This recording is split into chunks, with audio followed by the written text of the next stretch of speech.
Good afternoon, everyone. I'll do a quick introduction of Christoph and Rizwan, and then I'll leave them maybe to do another intro of themselves. Christoph is a dear partner and a dear colleague. He's the founder of 25 Hours, one of the most disruptive lifestyle brands in the industry, a word that we use and reuse a lot. Rizwan Kassim is the CEO and founder of IKAS Group, one of the most established F&B players in the UAE, with brands like Twiggy, Tagomago, Kima, Mimika Kushi, and the list is long. So thank you for accepting to be on this discussion. It's a small group, so we'll have a friendly debate discussion.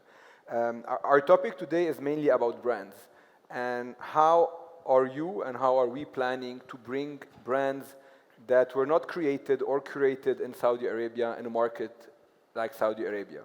So Christoph, let's start with you quickly with a very basic question. What is a brand and what is a lifestyle brand for you?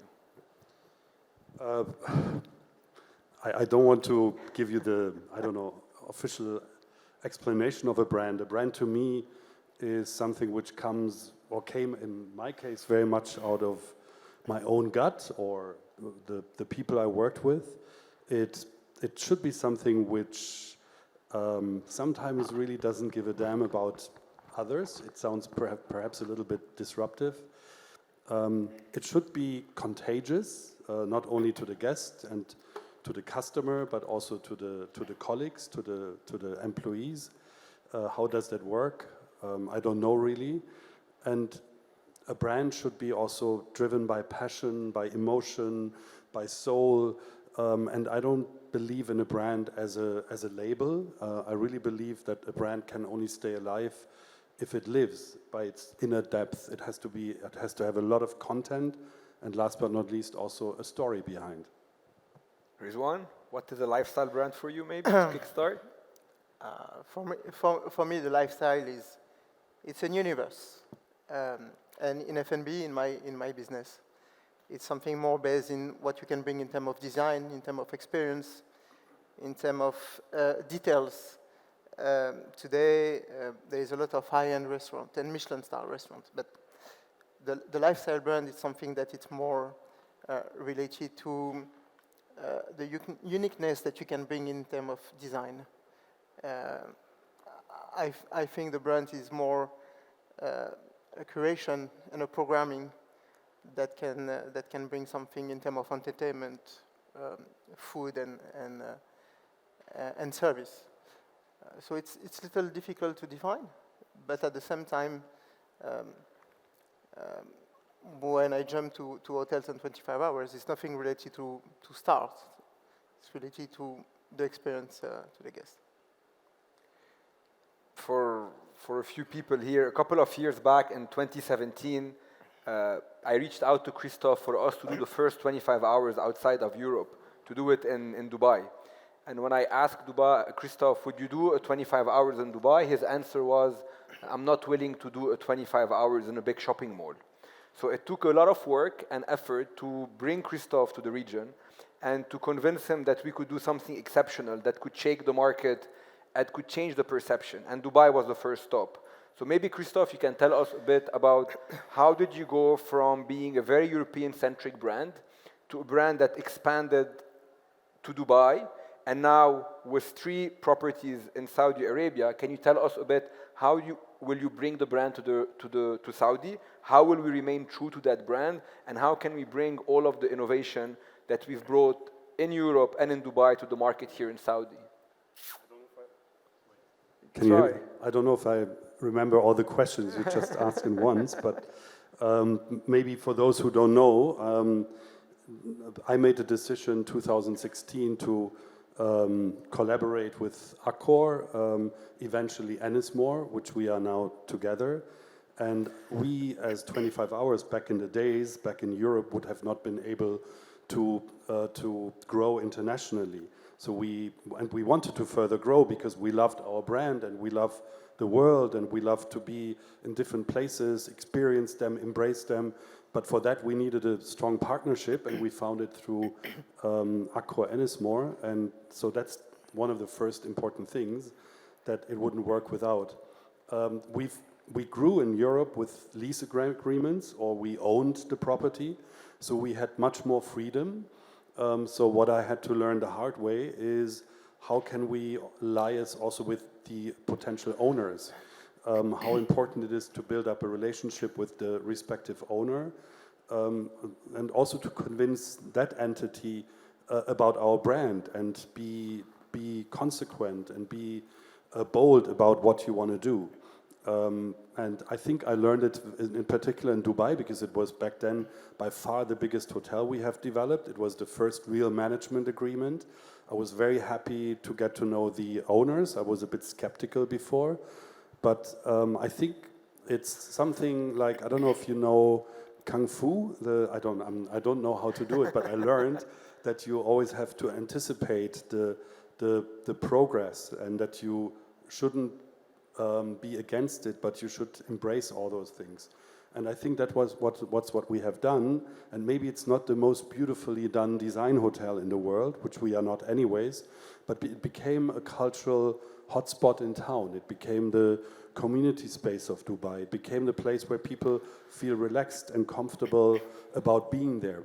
They don't have to consume, but they know that they can meet people, they can mix and mingle, they can get inspired by many things. We have artists living at the hotel, and it came naturally. They stay for a whole year, they paint pictures because they love the atmosphere and the inspiration of it. And that's something I think you can only achieve if you are not driven by EBITDA in the first place, but maybe you're driven more by curiosity about the space, and how can you involve the culture of the space? How can you create a story behind which helps you to find a direction? And these are the things I think you can do all over the world. About Saudi, I think we should speak a little bit more, because it's maybe the most adventurous destination for me, at least, to create new hotels. And I don't know all of it yet, but I'm very, very optimistic that we can get a lot of inspiration by Saudi in order to do something new and something which is according to what I believe is 25 hours. Thank you, Christoph. Rizwan, you've taken your time to come to Saudi, and you've always told me that in such a fast-moving market, you wanted to take your time to assess, understanding where you wanted to go, with which brand, and when. Can you tell us a bit why you're so protective, and when will you be ready to come to the market?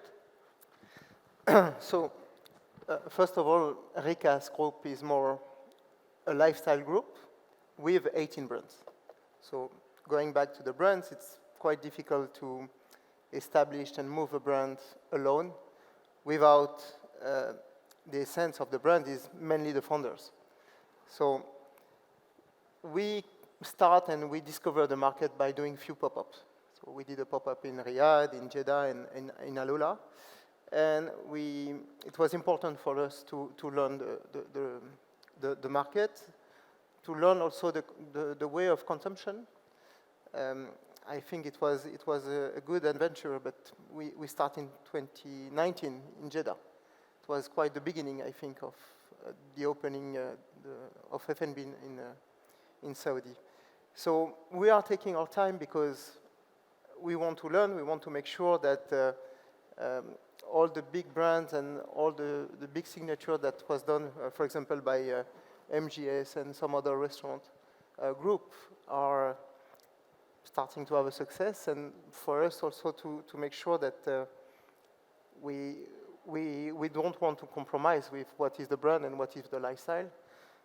Can we bring that to Saudi and make sure that they embrace that? It's a different question. And we are still in a phase that we don't have all the answer. And keeping the essence for us, it's the most important when you want to develop a brand. Christoph, you always mention that the best way to adapt a brand into a new market, is by having the proper F&B partner, the local F&B partner. And the most adaptable part of a hotel, regionally and locally, is F&B. Can you tell us a bit, since we have both of you on the panel, what is the process that you go through when we go into a new market, whether it's Jakarta, Dubai, Jeddah, or Khubar? How important is the F&B partner, and how do you think that bringing those the local expertise of an F&B player with a global hotel brand together would bring added value? It's one question, by the way. Okay, Yeah. and help me, Rizwan, on this question, Yeah, well. perhaps. But I start very back, like very early. When we did our first hotel, we didn't have a lot of capital to do that hotel. It only had 49 rooms. It was on a fairly shitty location in Frankfurt, but we believed from the beginning that we had to have a strong F&B. And we also believed that we always had one saying, we said we hate hotel restaurants, we hate breakfast rooms, we don't like hotel bars. We want to have the coolest restaurant, of course, in our hotel, but it has to have its own identity, its own face, its own profile. It should be designed and programmed ideally in a way that you enter the restaurant and you don't even know that you're in a hotel with rooms above. So that was the beginning, and we were quite consequent on that idea, so we're always looking for partnerships. And of course, in an ideal world, the partnership is very locally grounded. It's something where the F&B can be also controlled. I don't believe that F&B, unless it's very much standardized, is controllable if you have like hundreds of outlets all over the world. But that's something you can answer better. But our aim was always to find partnerships. Last but not least, when you come back to that community space, which I have mentioned before, and a living room for the city of Dubai, for example, or let's say we will do a hotel in Riyadh one day. My aim would be to create something where the whole creative crowd of Riyadh and all the people who want to come together find a space where they can feel comfortable. But you need F&B for that. It's boring without having, like a thrilling, special range of F&B spaces. A bar is part of that also experience. And yeah, so non-alcoholic here. Non-alcoholic bar. Well, depending on where we are, I wouldn't mind, but that's a different story. But yeah, so that's why we are always on the search for great F&B concepts, and IKAS would be an amazing addition to us because we could even grow bigger with your brands and with your expertise. We don't have to learn it the hard way. But I don't know if you have anything to say when it comes to the relationship between hotels and restaurants. I think in the lifestyle more than in any other kind of hotels, it's something that it's linked. I think today we have 50% of the revenue of a lifestyle hotel is coming from the F&B. So for sure, the link is very, very strong. But at the same time, we want to try to make sure that the hotelier understand what we are doing. Having a different kind of programming and a different kind of food element sometimes. It's very difficult to share that with a general manager that doesn't have this sensibility. So the lifestyle element, and I think the expansion of the lifestyle hotels in Saudi will help us a lot to make sure that we can drive our expansion through this channel. But there is a lot of F&B and lifestyle F&B that open. Recently, you just have one restaurant that opened from LA, that is John and Venice. And you can feel that all this lifestyle element coming from outside and created and adjusted by local company have quite a strong success. So we want to come in Saudi. We are part of the Middle East, and I think it's a one big family. We have commitment in Bahrain and in Saudi, but we will find the right time to make sure that it's done properly. It's not exactly related to our coming to Saudi, but it's something which you just mentioned.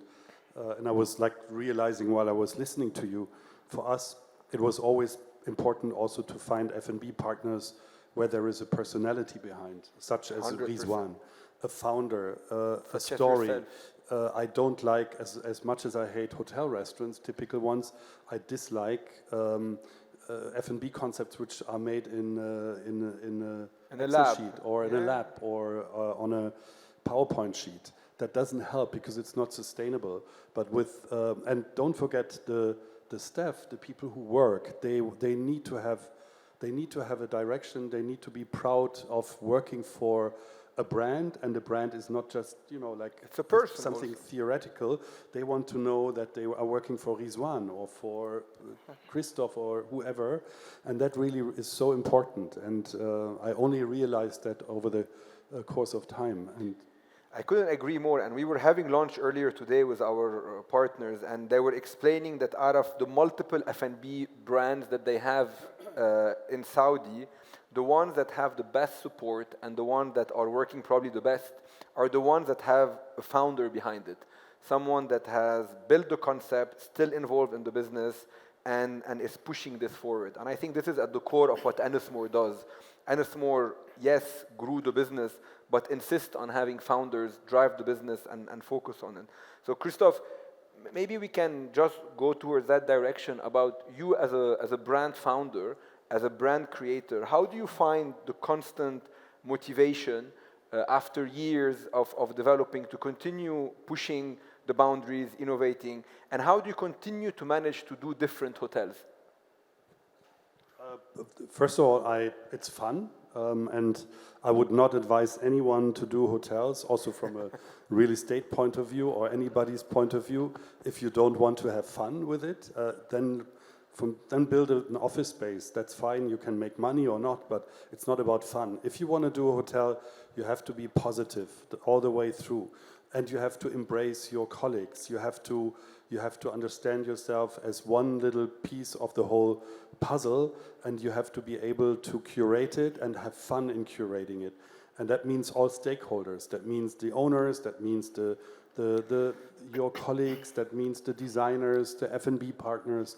And that's the whole thing about it. And it's always a new adventure. That I think I'm just do it out of curiosity. And on the other hand, the curiosity leads to something where we had a discussion earlier at lunch.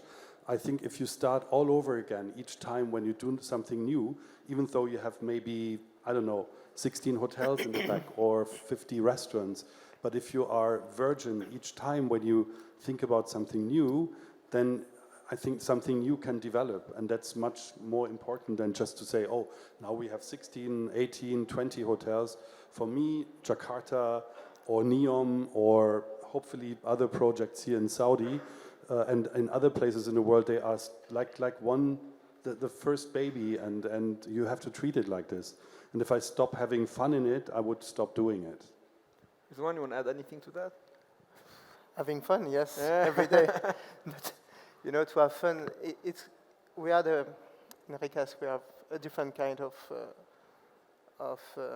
business. Christoph has one brand and is changing and making an evolution of his brand every time. By default, we stay in Dubai, and it was not possible for us to expand the brand in multiple units. So we create 18 different brands. So every time I'm saying, no, we need to stop, and I ask Christian to expand outside the UAE. But every time we have a new project and we are creating a new brand. So the beauty of what we create and why we have fun is today we have a mix of beach club, Spanish, Greek, Mediterranean. We have Japanese, French, Arabic restaurants. So every time we recreate ourselves, we change the design, we work on the food, the menu engineering, and even the service itself. So we create fun like that. Yes, the standardization and bringing our brand in Saudi will ask us to compromise on maybe this inventivity, but I have a good hope that we can recreate ourselves every time for every brand. But what you just said is, I mean, I don't know if you listened carefully, but it's so, I mean, what could be better than in getting that kind of education as well? I mean, you learn a lot by, I don't know, creating a new Greek cuisine or having, an exchange with your colleagues at the restaurant, having new design innovation by your design colleagues. All those things are really, really interesting. And if you anticipate that, I think it feels good. And I think you will feel it also in the product at the end of the day and in the space. Thank you. I think we're out of time, but to wrap things up, I believe that we're witnessing and we're seeing that Saudi Arabia have reached to a level where the market is in desperate need of a bit of a shake-up in terms of hotel offering. I think F&B is a step ahead of hotels. So we're looking forward, Christoph, for a couple of opening together, and Rizwan to tune some of the F&B concept together to bring something new. Thank you so much. Any question in the audience? Perfect. Yalla. Thank you. Thank you.